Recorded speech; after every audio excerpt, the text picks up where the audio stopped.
আসসালামু আলাইকুম। আজকে আমরা এপিসোড 6 এ ফিরে আসলাম। এখানে আমরা আমাদের সোয়ান স্পুল এই ভিনটেজ ডয়লিটার লাস্ট পার্ট করে দেখাবো। এখানে 28 রো নাম্বার থেকে 35 পর্যন্ত আমরা এখানে করেছি। গত পর্বে আমরা 27 রো করে দেখিয়েছিলাম। তো আমি 28 রোটা অলরেডি কিছু দূর করে ফেলেছি। খুবই সহজ এই রোটা, আপনারা জাস্ট একটু লক্ষ্য করলেই বুঝতে পারবেন। এখানে আমি স্লিপ স্টিচ করার পর তিনটা চেইন নিয়ে তারপর পরবর্তী স্টিচে আমি একটা ডাবল ক্রোশে করেছি। এখানে মাঝখানে 4টা স্টিচ আমি স্কিপ করব এবং একটা ডাবল ক্রোশে, 2টা ডাবল ক্রোশে, একটা ডাবল ক্রোশে, এভাবে 3টা স্টিচে করে 3টা চেইন করব, আবার 4টা স্টিচ স্কিপ করব। এই নিয়মে আমি আপনাদেরকে একটুখানি করে দেখাচ্ছি, খুবই সহজ। এখানে আমার 3টা চেইন অলরেডি করা আছে। এখন 4টা স্টিচ আমি স্কিপ করে 5 নাম্বার স্টিচে, প্রথম স্টিচে আমি একটা ডাবল ক্রোশে, পরের স্টিচে একই স্টিচ থেকে আমি 2টো ডাবল ক্রোশে করছি, 1 2, এই 2টো ডাবল ক্রোশে এবং লাস্টের স্টিচে একটা ডাবল ক্রোশে, এভাবে করে তারপরে 3টা চেইন করলাম। 3টা চেইন করার পর 4টা স্টিচকে স্কিপ করে আবার একটা ডাবল ক্রোশে, পরের স্টিচে আমি একই স্টিচে 2টো ডাবল ক্রোশে, তারপরের স্টিচে একটা ডাবল ক্রোশে, এভাবে 4টা স্টিচ করে নিলাম। 3টা চেইন, তারপরে এখানে 4টা স্টিচকে আমি স্কিপ করে আমাদের প্রথমে যে স্টিচটা ছিল এখানে একটা ডাবল ক্রোশে করা বাকি রয়ে গিয়েছিল, এখান থেকে ডাবল ক্রোশেটা করে নিলাম এবং এখান থেকে থার্ড চেইনের সাথে স্লিপ স্টিচ করে নিচ্ছি। এখন আমার রো 29 শুরু হবে। রো 29 আমরা শুধুমাত্র সিঙ্গেল ক্রোশে করব। যেখানে ডাবল ক্রোশে থাকবে সেখানে গুনে গুনে সিঙ্গেল ক্রোশে হবে। এখানে আমাদের 3টা সিঙ্গেল ক্রোশে করতে হবে প্রথমে, এবং এখানে আমাদের 3টা চেইন স্পেস, সুতরাং এখানে আমাদের 3টা সিঙ্গেল ক্রোশে করতে হবে। আমি 3টা সিঙ্গেল ক্রোশে করে নিয়েছি। পরবর্তীতে আবার 4টা ডাবল ক্রোশে, আমাদের পরপর 4টা সিঙ্গেল ক্রোশে, ডাবল ক্রোশেগুলোর উপরে উপরে একটা একটা করে নিতে হবে। চেইন স্পেসে 3টা চেইন, সুতরাং আমরা 3টা সিঙ্গেল ক্রোশে করব, 2 3, আর ডাবল ক্রোশের উপরে প্রত্যেকটা ডাবল ক্রোশের উপরে একটা ডাবল ক্রোশে হবে, তার মানে 4 3 4। আবার চেইন 3 স্পেস আসবে, সেখানে 3টা সিঙ্গেল ক্রোশে আর 4টা ডাবল ক্রোশের উপরে এক এক করে 4টা ডাবল ক্রোশে, এভাবে করে পুরোটা রো আমরা কমপ্লিট করে ফিরে আসব। খুবই সহজ। এরপরে এখানে আমরা নতুন রো শুরু করার আগে লাস্টে যেই চেইন স্পেস আছে এখানে 3টা সিঙ্গেল ক্রোশে করে নেব এবং এখানে আমাদের শুরুর এই জায়গায় ডাবল ক্রোশেটা উপরে একটা সিঙ্গেল ক্রোশে করে আমাদের রো নাম্বার 29 কমপ্লিট করতে হবে। আমরা প্রথম সিঙ্গেল ক্রোশের সাথে স্লিপ স্টিচ দিয়ে এভাবে কমপ্লিট করে নিলাম। এবার রো 30 জন্য প্রথমে 3টা চেইন করে নিচ্ছি একটা ডাবল ক্রোশের সমান। এখন প্রত্যেকটা ডাবল ক্রোশের উপর একটা একটা করে ডাবল ক্রোশে করব। তার মানে এখানে শুরুতে আমরা 3টা ডাবল ক্রোশে করে নিচ্ছি, তারপরে 3টা চেইন, এখানে চেইন স্পেসটা আমরা স্কিপ করে প্রত্যেকটা ডাবল ক্রোশের উপর একটা একটা করে ডাবল ক্রোশে করব। তার মানে 4টা ডাবল ক্রোশে, 2 3 4, এভাবে রিপিট হবে। 4টা ডাবল ক্রোশে, 3টা চেইন, 4টা ডাবল ক্রোশে, 3টা চেইন করে নিলাম,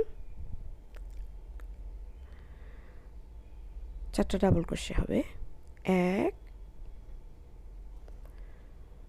2 3 4, 1 2 3, 3টা চেইন, এভাবে এখানে 3টা চেইন স্কিপ করে 4টা ডাবল ক্রোশে করে নিচ্ছি, 2 3 4। এই নিয়মে পুরোটা রো আমি কমপ্লিট করব এবং এইটাকে আমি আরও একবার রিপিট করব। তার মানে এই সেম প্যাটার্নটা দুইবার রিপিট হবে। দুইবার রিপিট করে আমি ফিরে আসব। তাহলে রো 30 এবং 31 আমাদের সেম হবে। আমি সেভাবে কিন্তু করে আমি রো 32 এবং 33ও করে ফেলেছি, কারণ 32 33ও সেম হবে, সেজন্য আমি একটু করে দেখাচ্ছি। এখানে আমাদের কি করতে হবে, প্রথমে প্রত্যেকটা ডাবল ক্রোশের উপরে একটা করে ডাবল ক্রোশে হবে, মানে 4টা ডাবল ক্রোশে,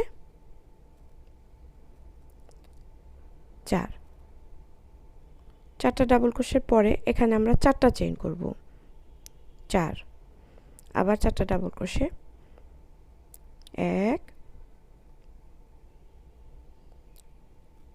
2 3 4, 4টা ডাবল ক্রোশে হয়ে গেল, 4টা চেইন, 1 2 3 4। এভাবে করে আমরা কিন্তু দুইবার রিপিট করেছি, কারণ আমাদের 32 এবং 33 রো দুইটা এই একইভাবে রিপিট হবে। আমরা লাস্টের 4টা চেইন করলাম। এখন আমাদের শেষ যে ডাবল ক্রোশেটা বাকি আছে, রো নাম্বার 33 এই ডাবল ক্রোশেটা করে আমরা থার্ড চেইনের সাথে এভাবে করে স্লিপ স্টিচ করে নিচ্ছি। তো এখানে এখন আমাদের 34 রো এর জন্য প্রথমে একটা সিঙ্গেল ক্রোশে এবং একটা চেইন করতে হবে। তো আমি সেটা না করে দুটো চেইন করে আমি পরবর্তী স্টেপ শুরু করছি।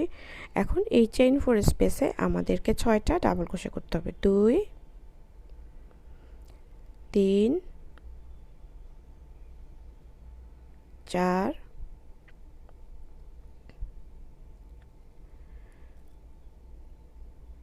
5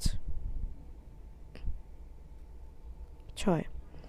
এরপরে একটা চেইন সিঙ্গেল ক্রোশে, সিঙ্গেল ক্রোশেটা আমরা দুইটা ডাবল ক্রোশের মাঝামাঝি জায়গা থেকে করব, চেইন স্পেসে না করে আমরা ঠিক এই যে দুটো ডাবল ক্রোশে দুটোর মাঝখান থেকে যদি তুলি তাহলে সুন্দরভাবে ডিস্ট্রিবিউট হবে। আর একটা চেইন, তারপরে 6টা ডাবল ক্রোশে। তার মানে আমরা প্যাটার্নটা কি করছি, 6টা ডাবল ক্রোশে, একটা চেইন সিঙ্গেল ক্রোশে, একটা চেইন, আবার 6টা ডাবল ক্রোশে, একটা চেইন সিঙ্গেল ক্রোশে, একটা চেইন। এভাবে করে পুরোটা রো আমরা রিপিট করব। তাহলে রো নাম্বার 34 আমাদের পুরোটা কমপ্লিট হয়ে যাবে। একটা চেইন সিঙ্গেল ক্রোশে, একটা চেইন এবং 6টা ডাবল ক্রোশে। এভাবে করে আমি কমপ্লিট করে ফিরে আসছি আপনাদেরকে লাস্টের রোটা, রো নাম্বার 35 করে দেখানোর জন্য। আপনারা দেখতে পাচ্ছেন আমি আগের রোটা কমপ্লিট করেছি। এখানে আপনারা এই প্রথম ডাবল ক্রোশেটা থেকে আপনারা একটা সিঙ্গেল ক্রোশে তুলবেন, তারপর সিঙ্গেল ক্রোশেটা তোলার পর 3টা চেইন করতে হবে এবং পরবর্তী ডাবল ক্রোশের উপরে একটা সিঙ্গেল ক্রোশে, 3টা চেইন, 1 2 3 সিঙ্গেল ক্রোশে। এভাবে 6টা ডাবল ক্রোশের উপরে আপনারা 6বার সিঙ্গেল ক্রোশে করবেন এবং এখানে 5টা চেইন 3 স্পেস তৈরি হবে। এই জিনিসটা আপনারা অবশ্যই লক্ষ্য রাখবেন, চেইন 3 স্পেস হবে 5টা আর সিঙ্গেল ক্রোশে হবে 6টা। এভাবে একটা পেটাল করা হয়ে গেলে পরবর্তী পেটালে আমরা চলে যাব। এই দুটো পেটালের মাঝামাঝি যে অংশটা সেখানে কিন্তু আমরা চেইন 3 করব না, তার মানে পাশাপাশি দুটো সিঙ্গেল ক্রোশে হবে এই জায়গাতে। এই যে আমি লাস্ট সিঙ্গেল ক্রোশেটা করছি, দেখতে পাচ্ছেন আমাদের 5টা চেইন 3 স্পেস তৈরি হয়েছে। এখানে আমরা চেইন 3 না করে সরাসরি একটা সিঙ্গেল ক্রোশে করব, chain 3 single crochet,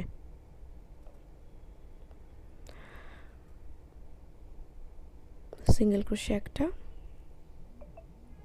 chain 3 single crochet.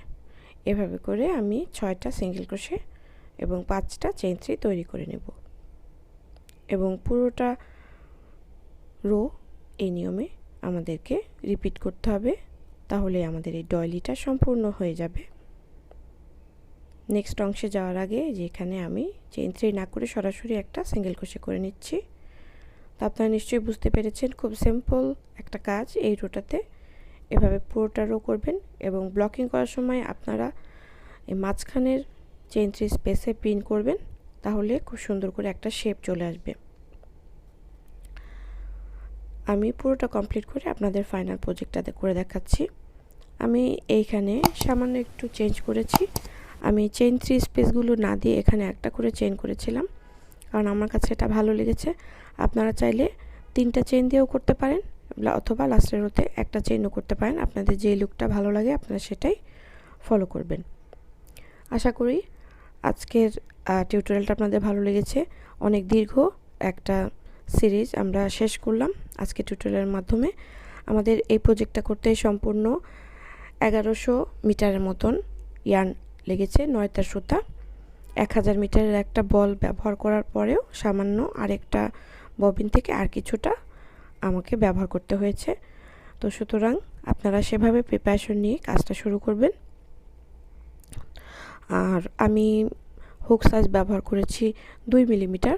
আপনারা চাইলে 1.5, 1.8 এগুলো ইউজ করতে পারেন। সেক্ষেত্রে আমার এই ডয়লিটার সাইজ হয়েছে 23 ইঞ্চি। সেক্ষেত্রে আপনাদের কিছু কম হবে।